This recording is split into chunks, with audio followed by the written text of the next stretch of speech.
사실 이 나공부라는 책을 우리가 하는 첫 번째 날인데, 사실은 이 나공부가 전 제목만 보고 그냥 나 열심히 공부할래 뭐 이런 정도로 본 거예요. 근데 속에 읽어보니까 나를 찾아가는 공부였던 거죠. 오늘 첫 번째로 가치에 대한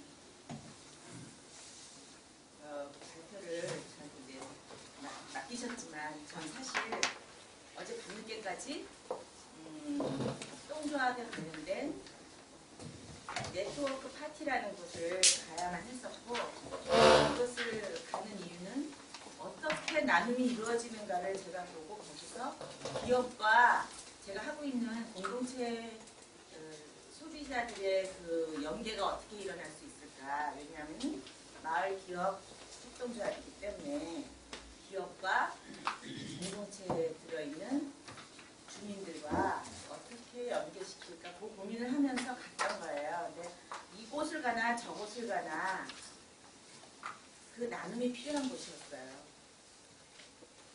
우리가 공부를 하고 있는 이 지금 이 현재 상태도 사실은 우리가 공부를 나 자신을 서로 나누고 있는 이 과정이라고 보고,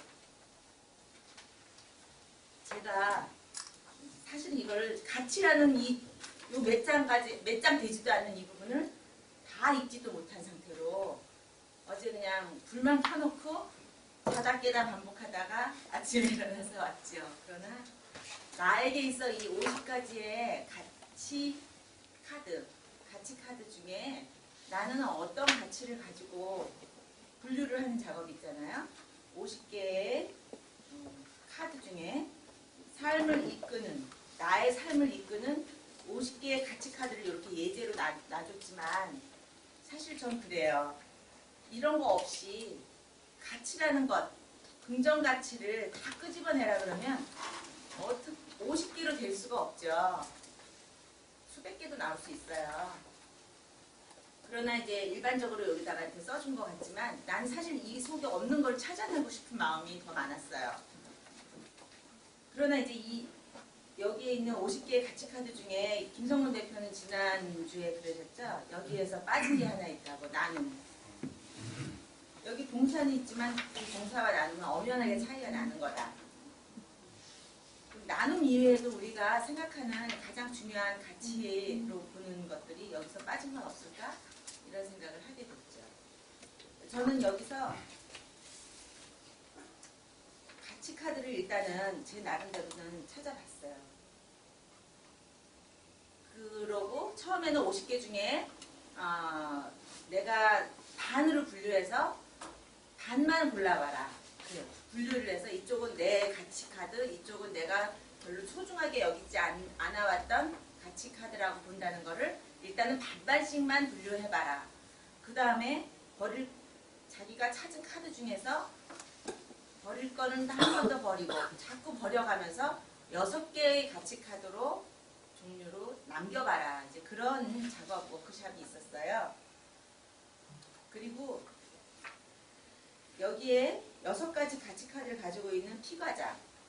이 P과장은 사실은 나는 승진을 해야만 합니다 라고 코칭을 시작을 했지만, 그 사람이 남겨놓은 가치 카드는 6가지가 뭐였냐면은 가족, 균형, 긍정, 변화, 지식, 창의, 이 6가지였어요. 여기서 변화라는 내용은 현재에 머무르지 않고 계속 새로운 것을 추진함이라는 뜻의 변화고요. 지식은 경험과 학습을 통해 이해가 깊어짐이라는 뜻이고요. 창의는 고정관념에서의 탈피, 새로운 아이디어를 떠올림. 그리고 긍정은 낙관적이고 희망적인 자세를 가짐. 균형은 어느 한쪽으로 치우치지 않고 중심을 잡음. 가족은 가족과 함께 양질의 시간을 함께함이라는 자기 자신의 풀이가 있었어요.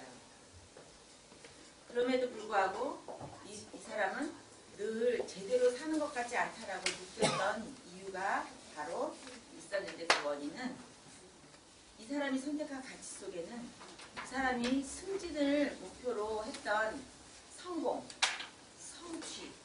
명예 이런 내용이 없었던 거죠. 자신이 가지고 있던 최고의 자기 삶을 이끄는 가치 카드 중에는 자기가 지금 갖고 있는 목표랑 맞지가 않았던 것. 그것 때문에 늘 사는 거는 바쁘게 돌아가고 있었지만 바빠서 코칭 시간도 맨날 어기고 있었지만 그 사람은 허전하고 늘 사는 것 같지 않고 뭐가 잘못된 것 같고 그랬던 거죠. 사실 이거는 우리가 갖고 있는 삶에서 늘 일어나고 있는 이야기들이고 저 역시 50년 이상을 의식적으로 살았잖아요. 어렸을 때 4살 정도는 내 의식 속에 없는 무의식적인 세계라고 본다면 부모님에 이끌어져서 무의식 세계를 형성했던 것 같아요. 그러나 50년이라는 세월은 내 의식 속에 있었던 내 삶을 기억하고 있는데 그 경험에 의해서 가치 판단, 가치적인 것을 지금 현재로 딱 단절해서 잘라서 나를 한번 들여다볼 필요가 있겠다. 그래야 내가 110세까지 살 거 아니에요. 제 나이는 110세더라고요. 앱이 있어요. 내 나이를 측정하는 앱. 나는 110세예요. 꿈도 양지. 좀 바꾸셨어요. 앞으로 약소한다. 네, 꿈이 약소해. 약소. 지난 세월은 그냥 아프리카 사람들이 다이아몬드 탐방해서 그 아이 때부터 탐방해 가가지고 일을 하면서 겨우 1년에 뭐 1달러, 2달러 이렇게 벌어야만 하는 아이들이 되면서 평생을 바친다 그러잖아요. 벗어나지 못하는 거예요. 그 인생을. 그런데 나 역시 조금 차이는 나지만 별로 별반 차이가 없는 삶을 살고 있는 것 같아요. 그리고 뭔가 잘못된 건 잘못된 것 같은데 그 잘못이 나한테 있는 게 아니라 내 옆에 있는 가족, 나의 부모, 내가 나를 힘들게 하고 있는 자녀, 뭐 이런 식으로 내 형제 자매한테 이 탓을 돌려버리는 거죠. 그리고 맨날 어렸을 때 나한테는 이러이러한 일이 있었는데 이걸로 인해서 내 인생은 틀어졌다. 그리고 나는 요 모양 요 꼴로 살고 있다. 이런 하소연을 넋두리를 듣느라고 모든 시간들을 할애하고 있는 거예요. 우리들이. 그리고 나 역시 그런데 장단 맞춰서 시간을 너무 많이 소일하고 있었던 거죠. 이런 게 되돌아보지더라고요. 그래서 이제 여기서는 가짜 자기의 눈으로 세상을 보는 건 아닌가. 다른 사람이 형성화시켜준 것. 부모님이 너는 이것이 돼. 너는 여기서 이러이러한 사람이 돼서 이렇게 나가 하고 내가 만들어진 가치가 아니라 남이 만들어준 가치, 남이 만들어준 나의 자아상을 가지고 살아가려고 애를 쓰다 보니까 나는 성공이 목표가 아니라 나는 사랑이 목표인데 사람들은 그 사람을 성공의 잣대에다 놓고 그 사람에게 자꾸 형상화시켜주니까 그래야만 할 것 같고 그래서 실제 자기와 이상 자기, 당위 자기 이렇게 셋으로 나뉘잖아요.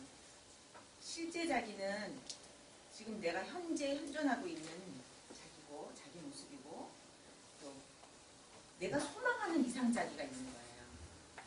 그래가지고 영화를 보면서 저 영화 속처럼 주인공처럼 살 수 없을까? 우리가 늘 그런 얘기들을 하면서 어렸을 때도 참 그 주말의 명화를 탐독했던 것 같아요. 그리고 당위자기. 당위자기가 뭘까? 여기 읽어보신 분 중에 당위자기에 대해서 한번 설명해 주실 분 있으세요? 전 이거를 조금 누구 다른 사람의 설명을 듣고 싶었어요. 당위자기는 물음표를 딱 남겨놓고 제 얘기를 하겠습니다. 몇 줄이죠? 38쪽. 저 어저께 이거 핸드폰 새로 따끈따끈한 거 버금 들여서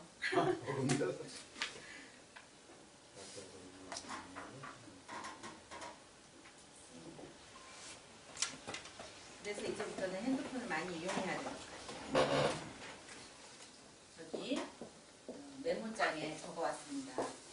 제가 골라보니까 반이 넘어요. 36가지가 제가 쫙 만들어질 때 뽑아지더라고요.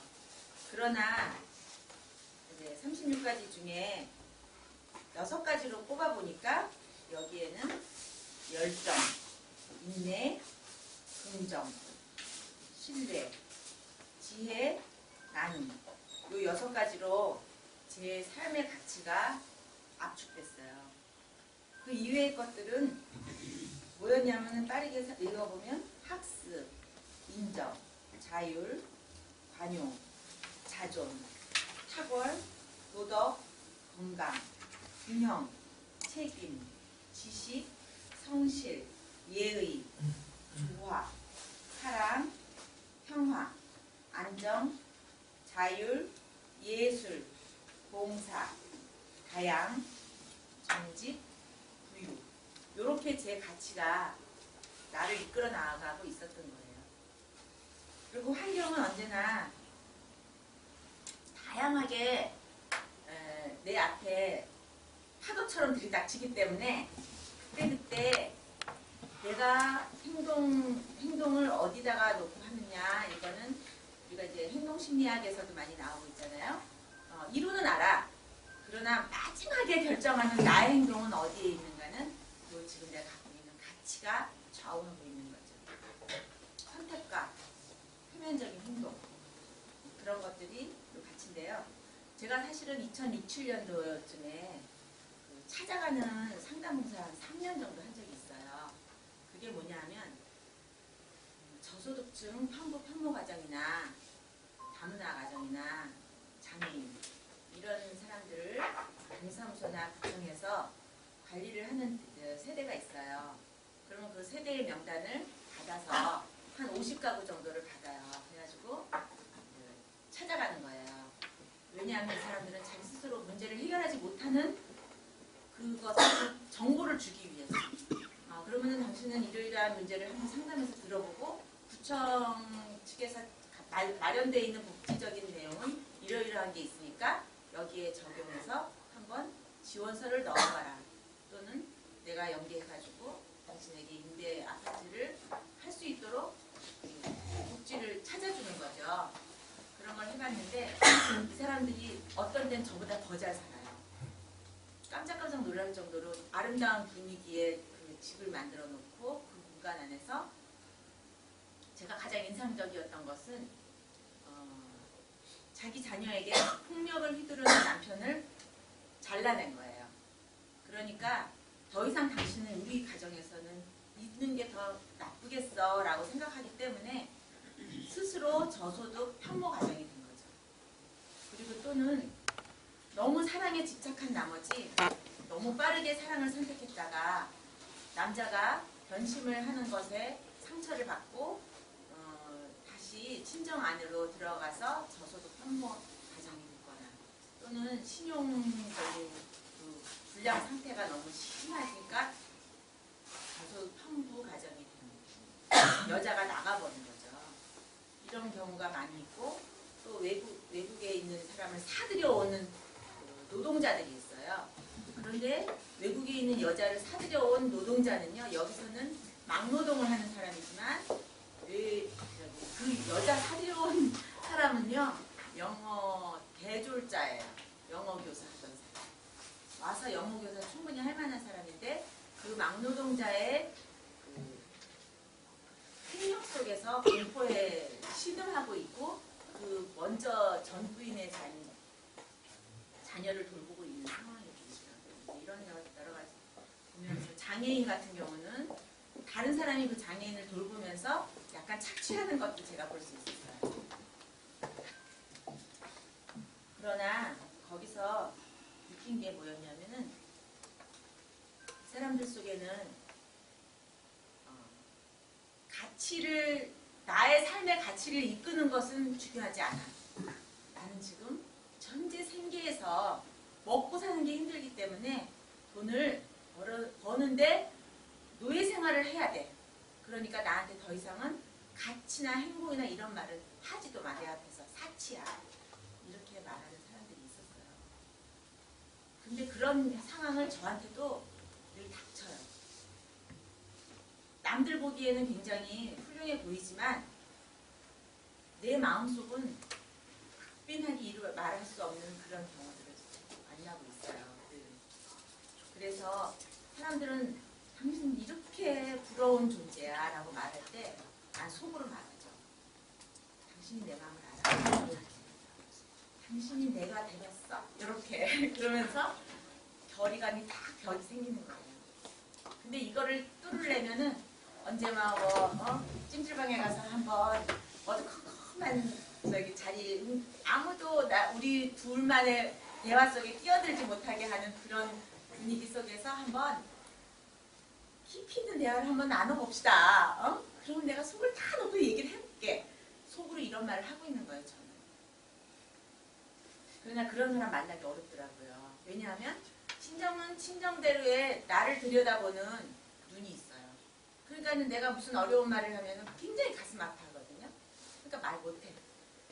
또 남편은 남편으로서의 자기 권위가 있고 자기가 그동안 나를 어떻게 해줬는데라는 희생했던 것들이 있기 때문에 내가 그거를 솔직하게 말을 못해.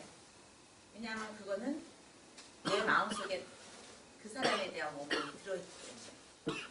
이런 것들 때문에 또 자식은 자식이죠. 행복해야 되잖아요. 그러니까는 내가 좀 포장을 해야 돼. 아주 집안에 가장 밝은 태양이 돼줘야 되기 때문에. 그래야 걔네들이 우울하지 않잖아요. 정말 나는 날 찾기가 어려웠어요. 근데 이 책을 다 읽어가면서 내가 생각하는 이 삶을 이끄는 가치가 열정과 지혜와 인내와 나눔, 또 긍정과 신뢰라는 점. 이거를 한번 잘 분석해서 내가 지금 갖고 있는 삶의 그 표면화된 실제 자기를 내 이상 자기에다가 또는 내가 지금 가치가 이끌어져서 결국은 10년 후에 내 모습이 되어야 하는 그 당위 자기를 찾아보고자 합니다. 끝까지